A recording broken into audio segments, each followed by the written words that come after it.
रुको, इस मूवी की एक्सप्लेनेशन शुरू करने से पहले एक बात याद रखना। अगर तुम अकेले हो तो ये मूवी बिल्कुल मत देखना, क्योंकि ये कहानी तुम्हारे होश उड़ा देगी।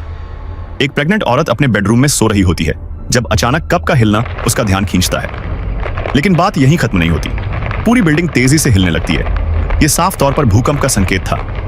वो अपनी जान बचाने के लिए भागती है, लेकिन भीड़ और गिरते हुए पत्थर उसे रोक देते हैं और आखिर में वो बिल्डिंग के मलबे के नीचे दब जाती है। उसी वक्त उसका पति, जो काम से अभी लौटा होता है, रेस्क्यू टीम के साथ उसे ढूंढने निकलता है। आखिरकार उसे अपनी पत्नी मलबे के नीचे कमजोर हालत में मिलती है।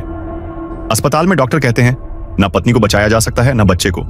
पति दर्द में डूबा हुआ आखिरी फैसला लेता है, पत्नी को बचाने की कोशिश का। लेकिन सर्जरी शुरू होते ही पत्नी दम तोड़ देती है और फिर एक चौंकाने वाला पल, बच्चा जिंदा निकल आता है।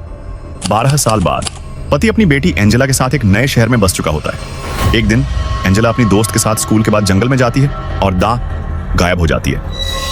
3 दिन की तलाश के बाद पुलिस आखिरकार बताती है कि बच्ची मिल गई है, लेकिन उसका चेहरा और आंखें बिल्कुल खाली हैं, जैसे 3 दिन का वक्त उसे कुछ घंटों जैसा ही लगा हो। पहली रात ही पिता को बेटी में कुछ अजीब संकेत नजर आते हैं। बिस्तर गीला कर देना, अचानक हिंसक हरकतें और फिर सफेद झाग उल्टी करना। दूसरी बच्ची में भी वही लक्षण दिखते हैं। हर हफ्ते चर्च जाते वक्त अजीब मंत्र बोलना और शरीर का टेढ़ा मेढ़ा होना। पिता समझ जाता है ये कोई मेडिकल प्रॉब्लम नहीं, सुपरनैचुरल पोजेशन है।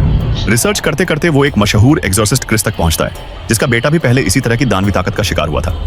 क्रिस मदद करने के लिए तैयार हो जाता है, लेकिन जैसे ही दोनों पॉजेस्ड लड़कियां आमने सामने आती हैं, डेमन अचानक क्रिस का नाम पुकारता है। सच सामने आता है, ये वही डेमन है जो पहले क्रिस की बेटी में था। अब वो वापस आ चुका है और पहले से कहीं ज्यादा ताकतवर और विद्रोही रूप में। अब लड़ाई सिर्फ पोजीशन से नहीं, बल्कि डेमन के अल्टीमेट कॉन्फ्रंटेशन से है।